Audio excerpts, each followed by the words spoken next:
আহা সাইকেলের কি দোষ? ঠেলা দিছি আমি, গোশ হলে আমারে ফালান। তোমার বকশিস 100 টাকা। নে তুই চালা। যখন যত ঠেলা লাগবো আমারে ডাকবেন, আমি আইসা ঠেলা দিমু।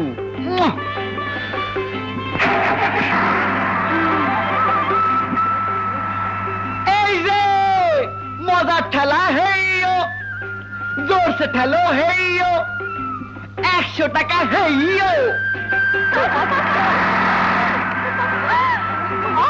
সুন্দর তাই না রে?